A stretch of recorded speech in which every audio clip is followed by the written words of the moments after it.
The memory of their deaths was a cold stone in my chest. 1979. I was 18 and the world had emptied itself of all warmth. With nowhere else to go and the last wish of my parents a ghost in my ear, I gathered the meager coins pressed into my hand by pitying neighbors and bought a train ticket north. I was going to find Leo Vance. The military compound was a universe of stern gray concrete and shouted orders. When I finally found him, he was standing in a sliver of autumn sun in the courtyard, his uniform crisp, his posture effortlessly commanding. Beside him was a vision of delicate beauty, Sylvia Ross. Her laugh was a soft tinkling sound that seemed to belong to a different, gentler world. My heart, foolish and hopeful even in its grief, gave a painful thud. I had dressed with care in my only good dress, now worn thin at the cuffs. His eyes found me. They swept over my travel-stained self, my too thin frame, and something hardened in their blue depths. He turned to Sylvia, his voice calm, deliberate and perfectly audible. "This is the maid my parents hired from our hometown." The words were a physical blow. In another life, a life that lived now only in the searing theater of my memory, I had reacted. I had fumbled in my bag, pulled out the jade pendant his mother had given me, the symbol of our betrothal, and shrieked his lie to the skies. Sylvia, humiliated, had fled. She later married Leo's greatest rival in a fit of pique and was broken by him. And Leo, bound by duty and his father's wrath, had married me. He made my life a long silent scream. A prison of cold glances and colder beds. 7 times I carried his child. 7 times my body betrayed me, emptying itself in a rush of blood and loss. When the doctor finally said the words, "You will never carry to term again," Leo had gripped my throat, his breath hot on my face. "A woman who destroyed my Sylvia," he sneered, "doesn't deserve to bear my child." The truth, when I learned it years later, was a simpler, more brutal poison. It wasn't fate or my weak body. It was him. A whispered order, a tainted cup of tea. He had stolen my children to punish me for a slight I never intended. That truth broke the last dam inside me. I took a surgical scalpel from the hospital where I worked as a cleaner, and I found him in his study.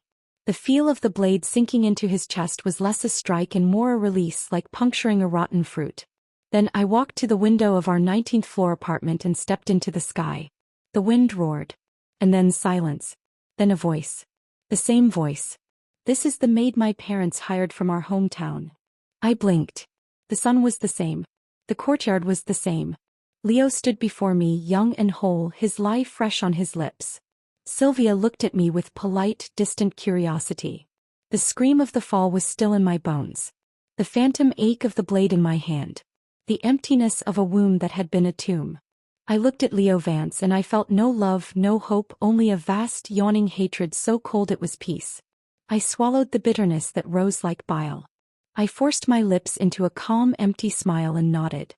"Yes," I said, my voice softer than I thought it could be. "I'm the maid the Vance family hired." Leo Vance, I thought, the words a silent vow in the marrow of my reborn soul. "From this moment on we are nothing." The charade lasted only until his father, General Vance, returned. When he learned his son had introduced me as a servant, his roar shook the dust from the rafters. A crack of his hand across Leo's face echoed in the sudden stillness. "Nonsense," he thundered. "You will go out there this instant and make this right. Alarichin is your fiancé, not some servant. How will I ever face her parents now?" The old story rehearsed in a past life. Years ago, when the general and his wife Aunt Margaret were in a labor camp, starving, it was my parents who smuggled them food for 3 years, keeping them alive. Out of debt and gratitude, the general insisted on binding his son to me. My parents, humble teachers, had refused, but the intention was set. In my past life I had clutched that debt like a lifeline. Now I saw it for what it was. A chain. Leo was furious, rebellious. "I love Sylvia," he shouted, his cheek red. "I will never accept an arranged marriage. You owe Alara's parents, not me. Why should I sacrifice my happiness for your debts?" The general's face purpled. He grabbed his belt, a scene I remembered with terrible clarity. But this time I did not cower. I did not weep. I stepped forward between the raging father and his defiant son. "Uncle Vance," I said, my voice quiet but clear. "I only came here looking for work as a maid so I can support myself. I've never met Leo before and I never intended to marry him. Let's call off the engagement. The silence was absolute. I reached into the pocket of my thin dress and pulled out the jade pendant. It was cool in my palm, a carved sparrow in flight. I held it out to Leo. I heard sparrows are symbols of freedom, I said softly. You should give this to the woman you truly love. He stared at me stunned. The anger drained from his face, replaced first by utter relief, then by a flicker of something else, confusion, irritation. His eyes scanned me sharply as if seeing me for the first time. You really don't want to marry me? He asked, disbelief coloring his tone. You just want to be the maid in my house? I met his gaze and let him see the abyss in mine. All the hatred, the pain, the 40 years of loneliness I packed into that look. Leo Vance, I said, each word a stone dropped into a still pool. I don't love you. And I don't want to marry you. His face darkened instantly. He snatched the jade sparrow from my hand, his fist closing around it so tightly his knuckles whitened. Fine, he said coldly. You better remember what you said today. Don't you dare develop any foolish feelings for me. And so I began living in the Vance household again. This time by my own choice as a maid from the country.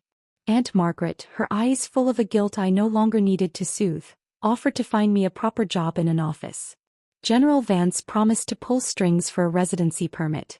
I shook my head. I am just a village girl, I said, lowering my eyes in a semblance of shyness. I only know how to cook and clean. The money for my trip, it was given by kind neighbors. I must earn it back quickly. Let me work. It is what I know. It was the truth and it was a shield. They relented. When I stepped into the kitchen that first evening, a strange calm descended. My hands moved on their own. Muscle memory from a lifetime of service. I made sweet and sour pork and winter melon soup. The aromas filled the house. At dinner, General Vance took a bite and stared at his plate. Aunt Margaret looked up, astonished. Elara, I had no idea you could cook like this. I offered a faint smile. Of course I can, I thought. I served you for 40 years. I know you prefer your soup clear, not cloudy. I know he likes his pork with an extra touch of vinegar. Leo picked at the dish of braised tofu, his favorite. He took a bite, then set his chopsticks down with a click. Stop pretending, he said, his voice a low sneer. Do you think making a few dishes my parents like will make you fit to be their daughter-in-law? General Vance slammed a hand on the table. If you want to eat, eat. If not, get out. Leo threw his napkin down, grabbed his jacket and stormed out just as he always did. The script was the same, but I was no longer an actress in his play. I kept my head down, my eyes on my bowl, holding back tears not of sadness, but of furious, helpless rage. I was reborn at 18, penniless, friendless, with an expired village permit. If I left this house, I would be picked up as a vagrant and sent back to a home that no longer existed. I was trapped again, but this time I had a map of the trap. Just a little longer, I promised myself, scraping the last grain of rice from my bowl. Save money. Get papers. Leave. I wanted to stay in this city. I wanted to go to school. In this life, I wanted to become someone. Someone who belonged to herself. I avoided Leo with the dedication of a scholar. When he was at the compound, I was a ghost in the house. Cleaning, washing, mending. I ate my meals in the kitchen before the family sat down. With my first month's wages, 20 precious yuan, I sent 15 back to my village with a letter to the headman, asking him to repay my neighbors. The remaining 5 I clutched like a lifeline. I needed pencils, a notebook, ink. The state supply store was a cavernous place smelling of paper, wood, and dust.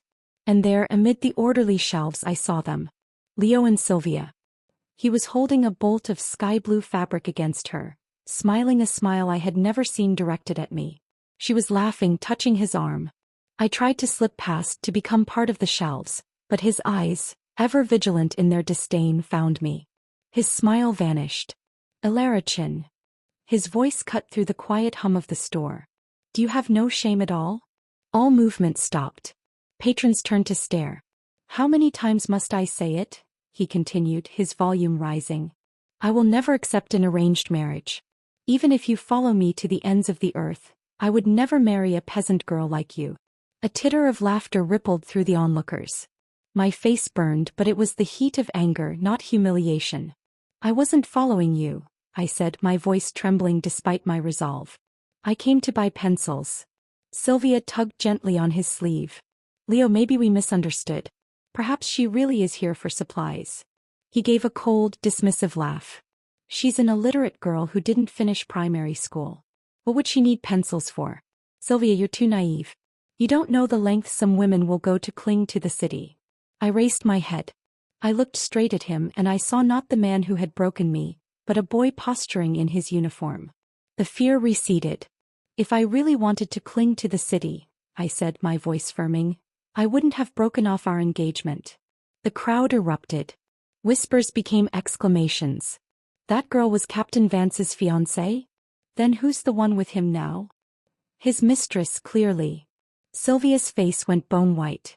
She yanked her hand from Leo's arm as if scalded and fled, pushing through the gawking crowd. Leo's expression turned thunderous. He took 2 steps toward me, his eyes burning. Elara, he growled, the sound low and dangerous. If anything happens to Sylvia because of this, I'll make you pay with your life. He shoved past me, knocking my shoulder, and ran after her, leaving me standing alone in a ring of staring, judging eyes. I watched his retreating back, every line of it taut with anger, not for me but for her. The coldness inside me deepened, hardening into something permanent. I bought my pencils, my ink, my cheap notebook. Back in my tiny maid's room, I laid them out on the small table like sacred objects. I had just unscrewed the bottle of ink, the sharp, clean smell filling the space, when the door exploded inward. Leo stood there, fury radiating from him. He didn't speak. His eyes locked on the ink bottle. In 2 strides he was at the table. He grabbed it and hurled it against the wall. Black glass exploded. Shards flew. I felt a searing pain across my calves as several pieces sliced through my thin trousers. I looked down to see thin lines of blood welling up, then dripping onto the dirt floor. The pain was sharp and clean. Tears sprang to my eyes, unbidden. He froze for a second, seeing the blood. Something flickered in his eyes, shock, perhaps a sliver of regret, but it was quickly smothered by renewed anger. First, you spread rumors and ruined Sylvia's reputation, he hissed. And now you stand here pretending to be the victim. Elara, I really underestimated the tricks a country maid has up her sleeve. I fought through the stinging pain. I didn't spread any rumors. I never meant to ruin Miss Sylvia. He didn't listen. His face was a mask of cold resolve as he grabbed my arm, his fingers biting into my flesh. Everyone is saying Sylvia is the one who broke us up. The gossip is destroying her. You will come now and set the record straight. You will tell everyone our engagement was arranged and already cancelled. My legs screamed in protest as he dragged me out of the room, down the hall, out of the house. I left a faint, smudged trail of blood on the gravel path. He didn't seem to notice, or he didn't care. He hauled me to the cultural troops barracks. Sylvia was there on a bench, surrounded by sympathetic friends, her eyes puffy. The moment she saw Leo, she let out a fresh sob and threw herself into his arms. He caught her instinctively and in doing so released me. I stumbled backward, my injured legs buckling. I didn't hit the ground. A pair of strong, steady arms caught me from behind. Dazed, I looked up and met the cool, assessing gaze of Marcus Thorne. My blood ran cold for a different reason. In my past life, after the public humiliation I'd caused, Sylvia had married Leo's greatest rival in a fit of spite. That rival was Marcus Thorne. The Vance and Thorne families were equals in power, and the 2 men had been locked in competition since childhood. Rumor was their marriage was a hell. He treated her with a cruel neglect that made Leo's disdain look almost warm, until she could bear it no longer and drowned herself. I had no desire to be any part of this poisonous dance. Let me go, I whispered, trying to stand. But Marcus's grip only tightened slightly, holding me upright. He was looking past me at Leo, who was now glaring over Sylvia's head. Having some trouble, Vance? Marcus's voice was smooth, laced with a mockery so subtle it was lethal.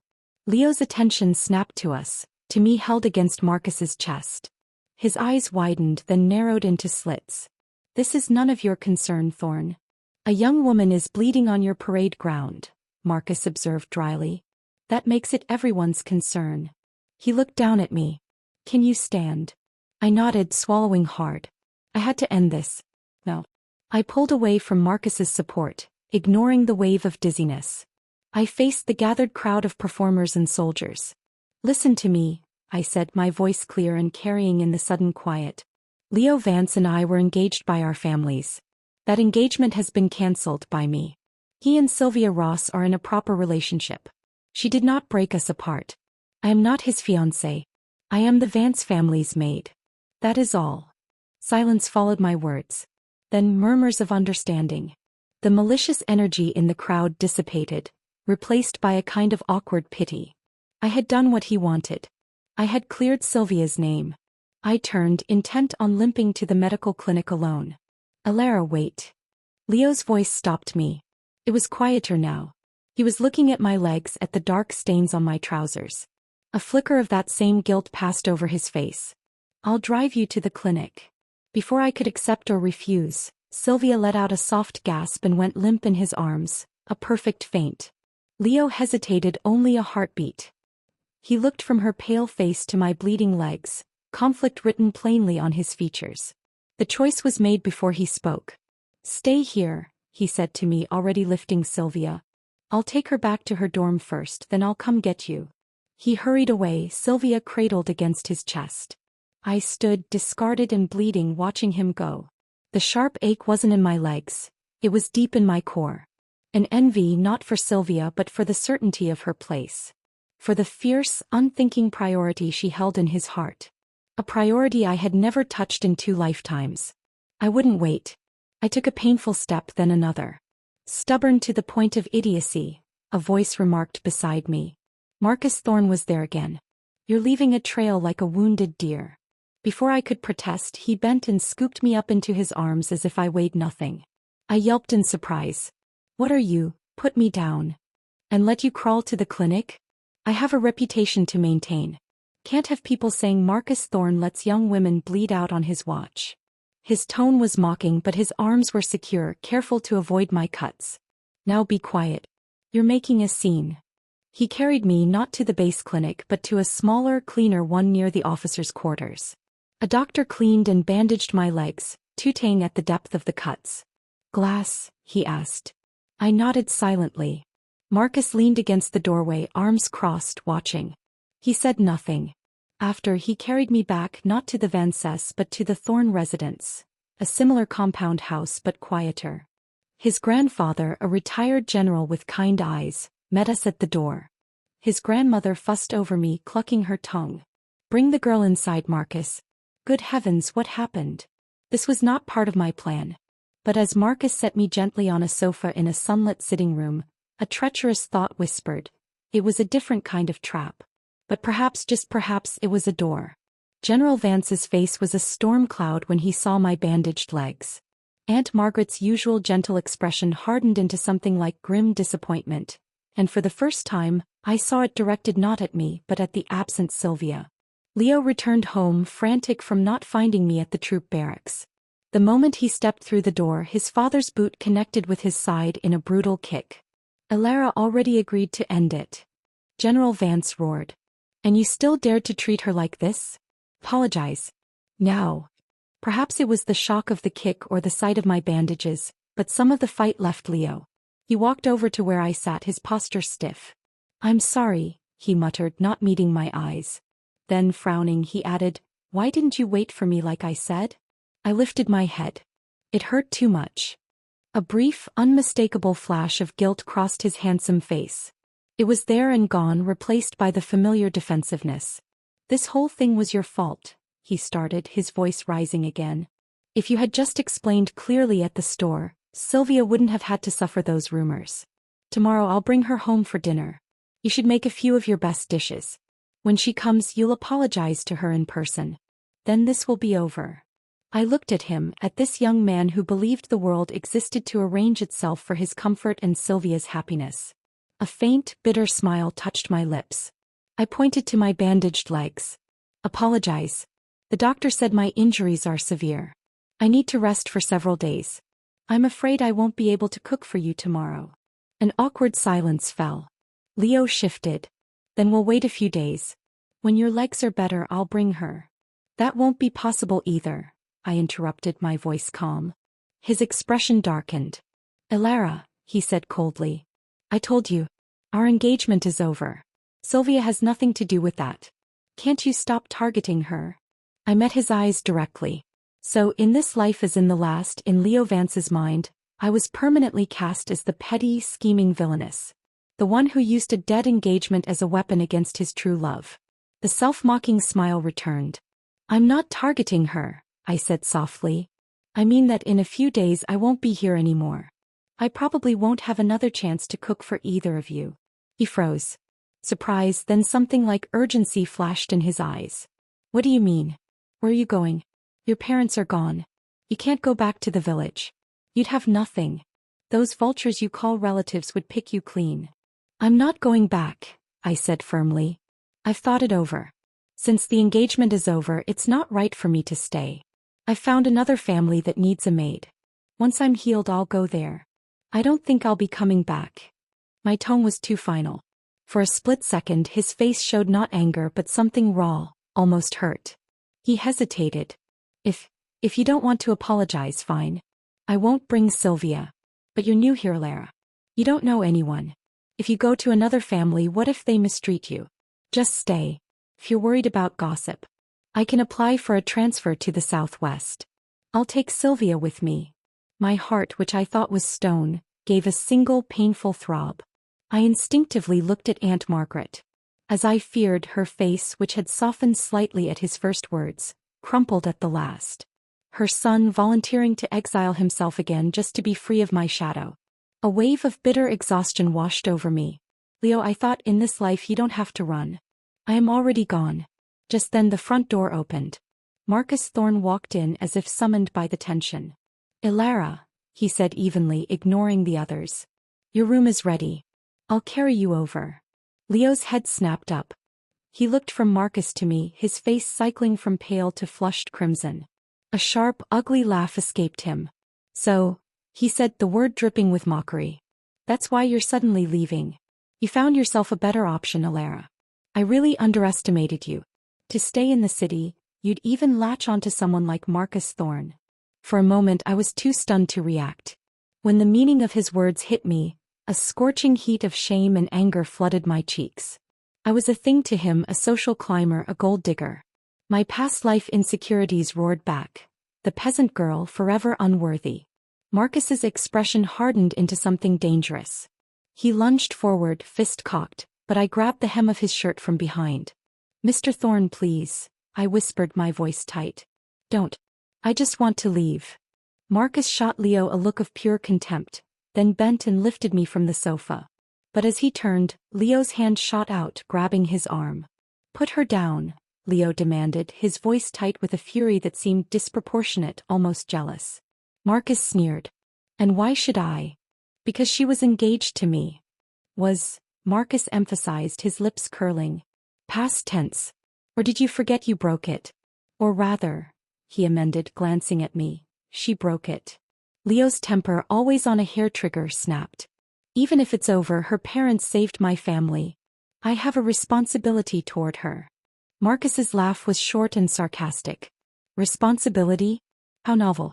I didn't realize employers had such profound responsibilities toward their hired maids. Leo was speechless, caught in his own hypocrisy. I let out a weary sigh. It was time to end this completely. Leo, I said softly. Mr. Thorne is right. The engagement is over. I'm just a maid your family hired. You don't owe me anything. You have no responsibility to me. From now on, I won't be in your house. You don't need to transfer to the Southwest to avoid me. I met his eyes one last time. Leo Vance, let's just leave it at that. Goodbye. I paused, then added the finality I felt in my soul. No. It's better if we never meet again. Marcus didn't wait for a response. He carried me out of the Vance house, away from the stunned silence and into the crisp evening air. He didn't set me down until we were inside the Thorne home in a small clean room at the back of the house. It was simple, but it had a window, a desk, and a piece the Vance maid's room had never known. Get some rest, he said, his earlier mockery gone, replaced by a quiet practicality. Grandmother will bring you dinner. After he left, I finally let the tears fall. They weren't for Leo. They were for the 18-year-old girl who had arrived here, hopeful and heartsick. They were for the lifetime of pain I had narrowly escaped. And perhaps, a few were for the terrifying, unknown freedom that now lay before me. I later wrote to the village headman, stating I had found new employment with the Thorne family. The Thornes were simpler. Marcus's parents were stationed in the south. Here it was just Marcus, his grandfather, a kind, thoughtful man everyone called Old General Thorne, and his grandmother, a spry woman with clever eyes who insisted I call her Nai. I fell into a new rhythm. Mornings I went to the market with Nai. Afternoons I helped in the garden with the Old General. Evenings I stayed in my room, practicing characters in my cheap notebook with fierce determination. One evening Marcus saw me tracing calligraphy sheets, my brow furrowed in concentration. He didn't say anything, but the next day he placed a heavy cardboard box on my desk. Inside were books. Math, literature, history, and several volumes on classical calligraphy. Real texts, not practice sheets. They smelled of old paper and wisdom. "Thank you," I stammered, overwhelmed. They're impossible to find." His ears turned faintly pink. He shrugged, looking out the window. "Don't mention it. They were just old materials from the office, headed for recycling. Better here than pulp." I smiled, pressing my lips together to hide it. The next evening 2 new dishes appeared on the table. Honey-glazed pork and salt-pepper crispy squid. Nai chuckled, her eyes twinkling. My. Why are all tonight's dishes Marcus's favorites?" I blushed fiercely, concentrating on serving rice. Out of the corner of my eye, I saw Marcus glance at me, then quickly away, his ears pink again. After dinner I gathered my courage. I waited by the stairs as he was about to go up. "Mr. Thorne." My voice was small. "Marcus," he corrected gently. "Marcus. I'd like to enroll in night school. To study. Maybe even take the college entrance exam one day." The words tumbled out and my cheeks burned. A country maid dreaming of college? He would laugh. In my past life, when I'd voiced a similar timid hope to Leo, he had looked at me with pure contempt.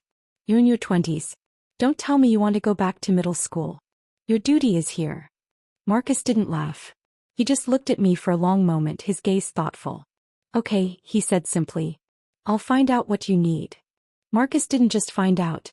The very next day he drove me to the night school administration office himself. I clutched my small purse, containing months of saved wages, my heart hammering against my ribs. The clerk, a bored-looking woman, took one look at my rural identity papers and shook her head. "Only city residents with proper household registration can enroll." Next. The world tilted. My dream, so fragile, shattered before it even took shape. I felt the old shame rising. The peasant girl, forever on the outside. But Marcus stepped forward. He placed a different file on the counter. He didn't raise his voice, but his presence changed the air in the room. He spoke quietly to the clerk, then to the administrator who appeared. There were papers, stamps, a phone call. I stood there, mute, watching a world of privilege and connections operate on my behalf. A world I had only ever seen from the servants' quarters. An hour later I walked out holding a registration slip and a stack of textbooks. I had paid the fee myself, but the permission, that was his doing. In the Jeep on the way home, happiness bubbled up in me, so effervescent and foreign I couldn't contain it. An old folk song from my village, one my mother used to hum, escaped my lips. Marcus laughed softly beside me. "It's just night school," he said, but his eyes were warm. "Are you really that happy?" I nodded, beaming. "I am. Thank you. Really, thank you so much." He smiled. "If you really want to thank me, call me G." My face flushed crimson. Brother. It was a term of closeness, of family. I looked down at my hands, then back at his expectant, slightly teasing face. After a long pause I whispered shyly, "Thank you, Marcus." He broke into a delighted, full laugh. But it was cut short by a trembling, furious voice from beside the Jeep. "Elara. What did you just call him?" It was Leo. He stood there, his uniform rumpled, his face pale with suppressed fury. He must have been waiting. Marcus's expression shifted. A mischievous, challenging glint entered his eyes. He slipped an arm casually around my shoulders through the open window. "Elara and I are close," he said, his tone deliberately light. "What's wrong with her calling me G?" Leo didn't even look at him. His burning gaze was fixed on me, full of accusation. "Elara," he said tightly. "Our families have known each other for years. You've never once called me G. How could you call him that?" My patience, worn thin by lifetimes, finally snapped. Captain Vance, I interrupted sharply. I'm grateful to your family for taking me in. But you said it yourself. I'm just a country maid you hired. A maid doesn't have the right to call her employer brother, does she? The words hit their mark. He flinched, the memory of our first meeting in the courtyard striking him anew. He stood there, stricken, before forcing a bitter smile. Alara, that's not what I meant. What you meant doesn't matter anymore, I said, my voice cold and calm. You wouldn't want Miss Sylvia to misunderstand, would you? I think it's best if we have no further contact. I took a breath, forging the final link in my freedom. If we meet again, let's be strangers. The 3 words, not necessary anymore, seemed to wound him more deeply than any physical blow. His face went ashen. He opened his mouth, but no sound came out. Marcus started the engine. We drove away, leaving Leo standing alone on the street corner, a statue of bewildered defeat. After that, I didn't see him. I heard, through the compound gossip Nai sometimes shared, that he had applied for a transfer to the southwest frontier, just as in my past life. Sylvia had gone with the cultural troupe. This time, without me as an obstacle, they would have their happy ending. The thought brought me not pain but a profound relief. My life found a new center: study. My grades improved rapidly. 6 months in, my teacher, impressed, wrote a personal recommendation. With it, I skipped a grade, entering the equivalent of second-year high school. Nai, learning I had no family, tried to pay me a wage. I refused. I did chores, tended the garden fiercely, calling it my rent. When Marcus learned I was serious about the college entrance exam, he brought home a box even heavier than the first. Practice books, past exam papers, study guides, all new, smelling of fresh ink. I held a crisp test sheet, a smile playing on my lips. And these? I teased. More scrap paper from your office? He laughed and ruffled my hair roughly. Just do your best. When you pass, I'll drive you to college myself. Around that time, a thick envelope arrived from General Vance. Inside was a staggering 1,000 yuan and a bundle of ration coupons. I held it, feeling the weight of their guilt, their pity, their unspoken wish to settle a debt. In my past life, I had been the wedge that kept them from their son for a decade. I wanted no part of that story. I returned it all untouched. Time became a river carrying me toward a single day. The college entrance exam. The morning of, I was nervous, clutching my bag of pencils and permit. What I didn't expect was to see Leo waiting outside the thorn gate. He looked like he'd traveled through the night, dust on his boots, shadows under his eyes. He'd come back from the southwest. But he was too late. Marcus's jeep pulled up. I climbed into the passenger seat, placing my bag between my feet. Alara, Leo called out softly, taking a step forward. I turned, met his eyes. They were full of a complex, unreadable pain. I nodded once, a faint, polite acknowledgement. Thank you for coming, I managed, though I didn't know what I was thanking him for. Marcus, of course, couldn't resist. He leaned across me, grinning out the window. Good thing you broke that engagement, Alara. Otherwise, you'd still be their unpaid servant instead of taking the exam. You really ought to thank Captain Vance for not marrying you. Leo's face went dead white. He stood frozen, speechless as we drove off. In the rearview mirror, I saw a figure run into the street. It was Sylvia. Her elegant poise was gone. She clutched at Leo's uniform, screaming, her face contorted with a rage I remembered from my first life. She was hitting him, shrieking, a public spectacle of despair. But it was their spectacle now. It had nothing to do with me. I turned my face forward, toward the exam hall, toward my future. After the last exam, Marcus was there waiting. In his hands was not a sensible bouquet, but a cluster of sunflowers, bright and bold as a promise. On the drive back, he told me news from the front. Leo had been up for a promotion. But Sylvia, hearing rumors he was writing to another woman, had made a sudden, dramatic visit to the front lines. During a botched attempt to rescue her from a perceived danger, Leo's unit had been ambushed. 5 soldiers lost. Leo wasn't demoted, but he was reprimanded, his file marred. He'd have to perform near miracles for any chance of advancement in the next 5 years. I was silent, staring at the passing fields. Why would she do that? I finally whispered. Marcus's voice was flat. Because some people confuse obsession with love. And their chaos drowns everyone around them. It was Leo's choice, his life. I felt a distant pang not for him but for the wasted lives, the unnecessary pain. I wished them peace in whatever broken form they could find it.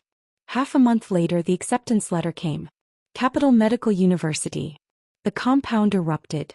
Nai and the old general were overjoyed. We bought candy and distributed it door to door, a tradition for celebrating students.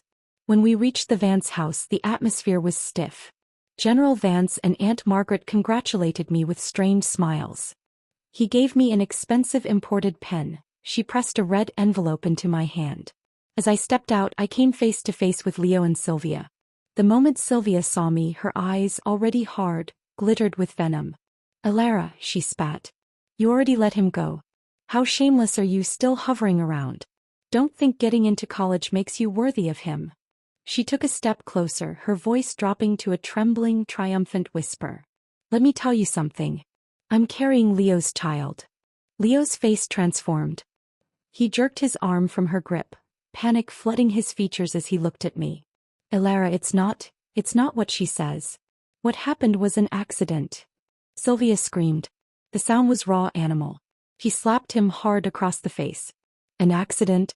Leo Vance, are you even a man? I'm pregnant with your child and you call it an accident? What does that mean? Now that your precious Alara is a college student, you regret it? You think you can throw me away and run back to her?" Her voice rose to a hysterical shriek. "I'm warning you. If you dare abandon me and our baby, I'll go to the military police. I'll have you court-martialed." Leo's control shattered. "Stop dragging innocent people into this," he roared, shoving her away from him. "You know better than anyone who that child's father really is." Sylvia stumbled back. Her heel caught on the top step of the porch. For a terrible second she teetered. Then she fell, tumbling down the concrete steps with a series of sickening thuds.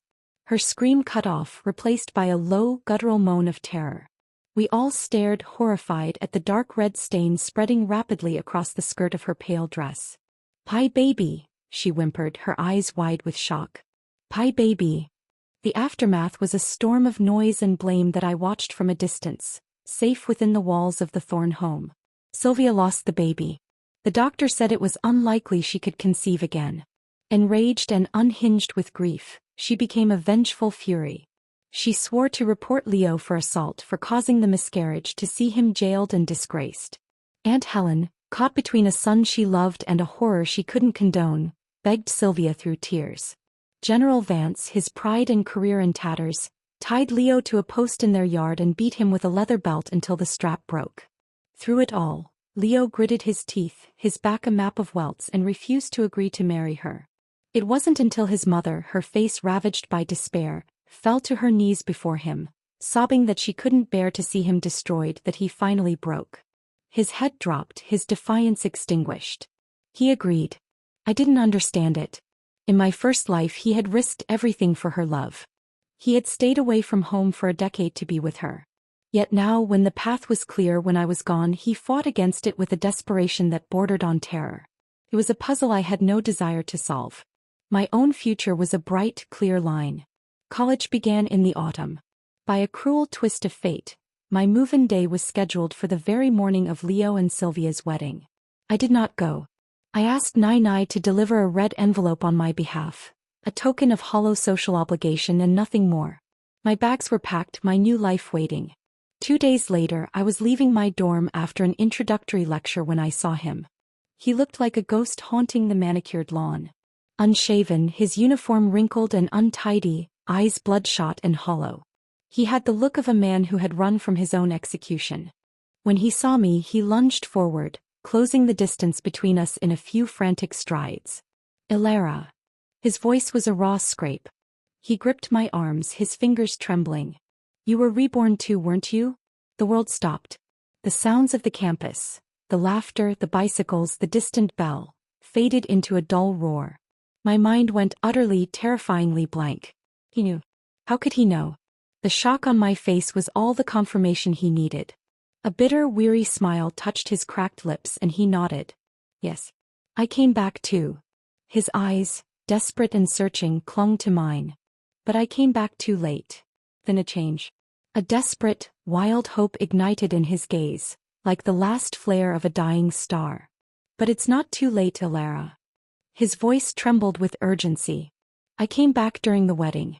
I didn't go through with it. I haven't married her yet. Come with me. We can go to the southwest together. We can start over, please. The spell broke. His touch, his proximity, his breath carrying the scent of desperation and cheap liquor. It sent a cold revulsion through me. I took a deliberate step back, pulling my arms from his grasp. Then calmly I raised my left hand. The September sun caught the diamond on my ring finger, scattering sharp, brilliant shards of light. It was a modest stone, but its certainty was absolute. I'm sorry, I said, my voice quiet but firm. But I'm already engaged. He blinked as if the light had physically hurt him. His eyes locked on the ring, then flew back to my face, disbelief warring with dawning horror. Engaged, he stammered. How? How could you be engaged? You just got here. As if on cue, a familiar jeep pulled up to the curb behind me. Marcus Thorne stepped out carrying 2 stacked lunchboxes. He took in the scene with one swift glance, his expression cooling. I reached back, found Marcus's hand and laced my fingers through his. I held Leo's shattered gaze. Captain Vance, I said evenly. The university never said students can't be engaged. Marcus proposed the day he drove me here to register. I said yes. After graduation we'll be married. The words were a final, definitive blow. Leo's eyes widened, the last of his hope dissolving into a torrent of fury and betrayal. With an inarticulate roar, he threw himself at Marcus. Marcus dropped the lunchboxes. The metal containers hit the pavement with a clang, bursting open. Fragrant, steaming braised pork scattered across the concrete. They fought there on the college walkway, 2 grown men, an officer and a businessman, brawling like street thugs over scattered food and a shared past. It was ugly, primal. Campus guards came running, whistles blowing, and pulled them apart. Panting, a trickle of blood at the corner of his mouth, Leo looked down at the ruined meal on the ground. He gave a bitter, hollow laugh. Marcus Thorne, he spat, you don't even understand her. Lara hates meat. She's a vegetarian. You don't even know that, and you think you can make her happy? Marcus, wiping his knuckles, actually burst out laughing. The sound was rich with genuine amusement and a touch of pity. Leo Vance, he said, shaking his head. You're the one who never knew her. Her favorite dish has always been braised pork. Leo shook his head violently. Impossible. She never ate meat in our house. Marcus's laughter died. He looked at Leo, then at me, his gaze softening for a fraction of a second before turning hard again. That's because she didn't dare, he said coldly. She always felt like a beggar at your table, eating your family's food. She was afraid to touch the meat you bought, afraid of looking greedy or causing trouble. He stepped closer to Leo, his voice dropping but every word clear and sharp. But it's fine. If you didn't cherish her, I will. When Alara marries me, she can eat braised pork every day for the rest of her life if she wants. Leo looked as if he'd been struck by lightning. Every muscle locked. His eyes lost focus, staring at the greasy stain on the pavement as if it were the ruins of his entire understanding of the world. Of me. Of himself. He didn't fight when the guards, with Marcus's quiet direction, escorted him off campus. Later I learned General Vance had been called. He came, a man aged a decade in a year, and took his broken son away. I heard nothing more of him for 3 years. Those 3 years were a bomb. Medical school was demanding, all-consuming in the best way. I was no one's maid, no one's burden, no one's unwanted fiancé. I was a Lara Chin student. Marcus visited when he could, our relationship a steady, quiet constant. We wrote letters. He sent books. I told him about cadavers and chemistry, and he told me about business deals in his grandfather's garden. I graduated near the top of my class. Marcus and I decided to marry in my hometown, a simple ceremony for the villagers who had once pooled their coins to send a grieving girl north. But first we returned to the military compound to see his grandparents. The compound was unchanged, yet everything felt different. I learned the Vances had moved away. The gossip which once followed me now followed other tragedies. After a forced and miserable marriage, Sylvia, unable to bear Leo's cold contempt, had sought solace elsewhere. She was caught with a dancer from her troupe. Leo, in a rage that echoed the violence of his father, beat them both so severely they were hospitalized. To save his son from a court-martial and prison, General Vance spent the last of his influence and a small fortune in compensation to the families. In the end, Leo was still sentenced to 3 years for aggravated assault. The day of my wedding to Marcus, the sky was a flawless blue. I stood in Nai's room, wearing a simple white dress she had helped me make. It was not borrowed. It was not a hand-me-down. It was mine. There was a commotion outside. A murmur, then a voice raised. I stepped out onto the porch of the Thorn house, which was decorated with simple red ribbons. And I saw him. Leo Vance stood at the edge of the small gathering of guests. He was thin, almost gaunt, the youthful vigor leached from him. His clothes hung loosely. In his hands he clutched a bouquet of white lilies. Their heavy, cloying scent reached me even from a distance. When his eyes found me, radiant in my dress, standing beside Marcus who was talking to a guest, his entire face contorted. It was a spasm of pain, longing, and bitter regret. He stepped forward, holding out the flowers. Instinctively I took 2 steps back. The light in his eyes guttered and died. "Ilara," he said softly, his voice rough from disuse or emotion. "I'm not here to cause trouble. I wanted to see what you look like in a wedding dress." My mind flashed back. A borrowed dress, too big at the shoulders. Sylvia weeping that she had dreamed of a white gown. Leo, without a second thought, giving her the one meant for me. My wedding day, a hollow ceremony followed by a lifetime of emptiness. But today the dress was mine. The man beside me was my choice. The future was my own. He still tried to offer the lilies. But Marcus was there, swift as a shadow. He plucked the bouquet from Leo's hands and, with a casual, dismissive motion, tossed it into a nearby shrub. Leo's eyes flared with a last spark of anger. "Marcus Thorne, what are you doing?" Marcus's smile was cold. "Leo, you say you love her, but you don't even know her. She's allergic to lilies. The one who loves lilies. That was Sylvia, wasn't it?" Leo's entire body trembled. He looked at the discarded flowers, then at me, and a profound, debilitating shame washed over his features. His lips moved soundlessly. I felt no triumph, only a vast, quiet sadness for the waste of it all.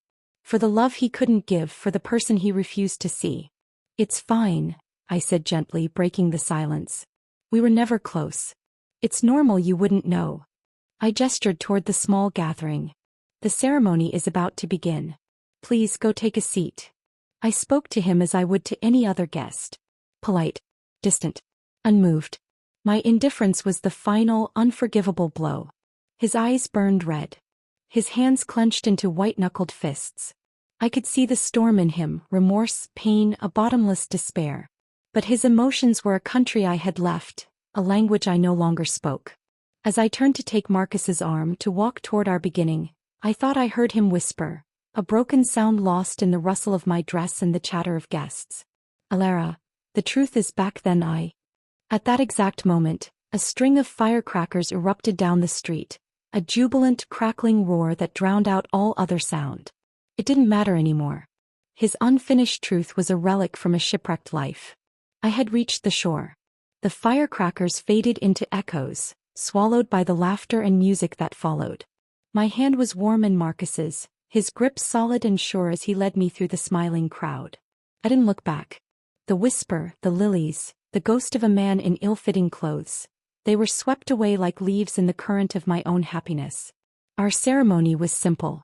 We bowed to his grandparents, to the heavens and earth, and to each other. There were no elaborate vows, just a quiet promise in the clasp of our hands and the steady look in his eyes. The villagers, my old neighbors, celebrated with a genuine, boisterous joy that had nothing to do with military prestige or family debt. They were happy for the orphan girl who had made good. Later, under a canopy of stars, Marcus found me taking a moment of quiet by the old well. "Regrets?" he asked, his voice soft.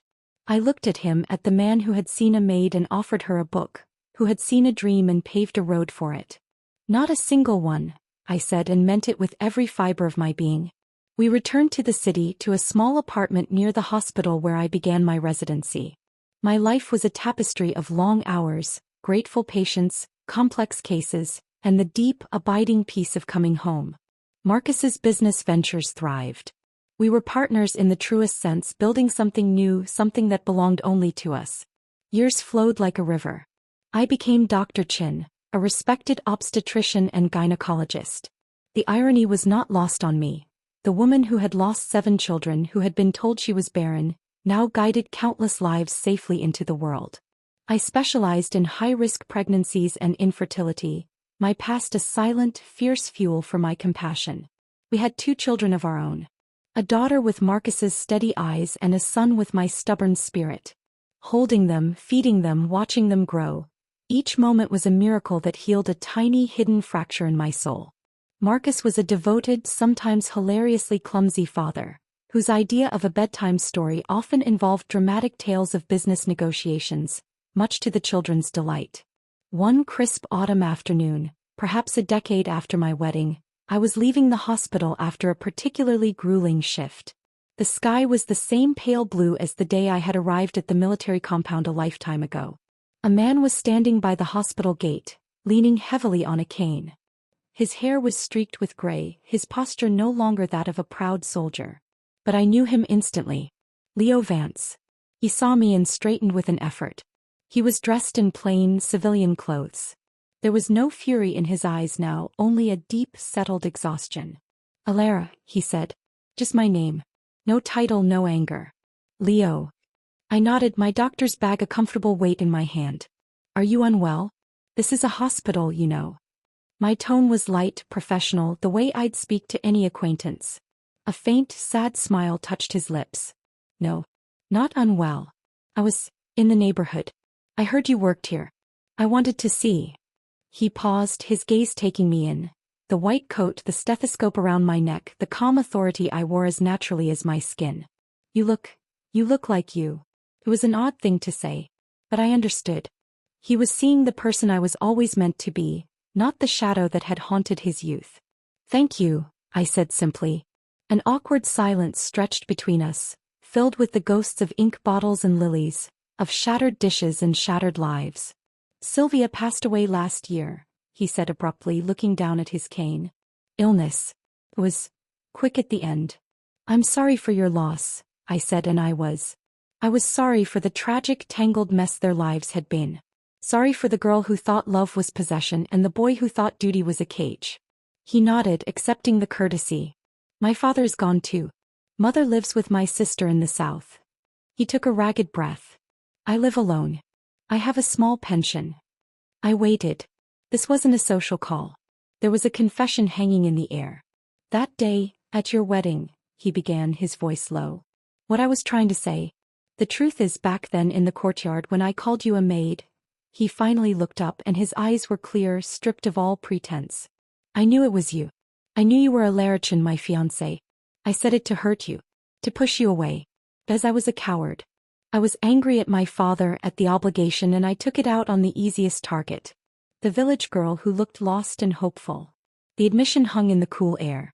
It was the missing piece, the motive I had never fully understood in my first life. Not just indifference but active, cruel rejection. I knew, I said quietly.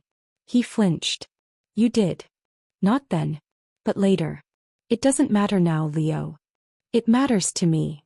The words burst from him with sudden force, then faded just as quickly. All of it. Think. Your legs. The children. His voice broke on the last word. In that other life. I didn't give the order. Not directly. But I knew. I knew what my mother was doing, what she believed would solve the problem of you. I let it happen. I hated you so much for not being her, for being a chain around my neck, that I let that hatred poison everything. Tears tracked through the lines on his face. They were not for my benefit. They were for himself, for the monstrous reflection he finally had the courage to see. When I came back, he whispered, and I saw you in the courtyard, so young, so brave, all I felt was shame. A shame so vast I thought it would drown me. And then you gave back the pendant. You looked at me with those eyes that had seen everything I would become. And I was terrified. I spent that second life running from that shame, from you, but it was everywhere. In Sylvia's demands, in my father's disappointment, in every mirror.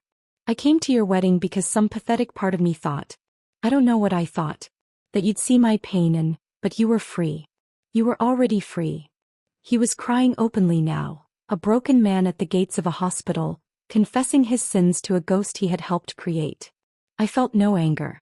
The anger had died in a fall from a 19th floor. I felt no pity that he could take comfort in. I felt a distant, clinical sorrow, the kind you feel for a terminal case whose suffering is of their own making. Leo, I said, my voice gentle but final like the closing of a medical chart. We can't heal the past. We can only choose not to repeat it. I have chosen my life. You must find a way to live with yours. I reached into my coat pocket, pulled out a clean tissue and offered it to him. It was a doctor's gesture, humane but detached. He stared at the white square, then took it, his fingers brushing mine. There was no spark, no connection. Just dry skin on dry skin. Be well, Leo, I said. And then I turned and walked toward the bus stop where Marcus would be waiting to drive me home as he did every Tuesday. I didn't look back. I knew he would be standing there watching me go just as he had in a supply store a lifetime ago. But this time I was not leaving in pain or humiliation. I was leaving as a doctor, a wife, a mother. I was leaving as myself. The past was a country of ruins. My present was a living, breathing world. And as I saw Marcus leaning against our car, a smile spreading across his face as he caught sight of me, I knew my future was wide and bright and finally completely my own. The end.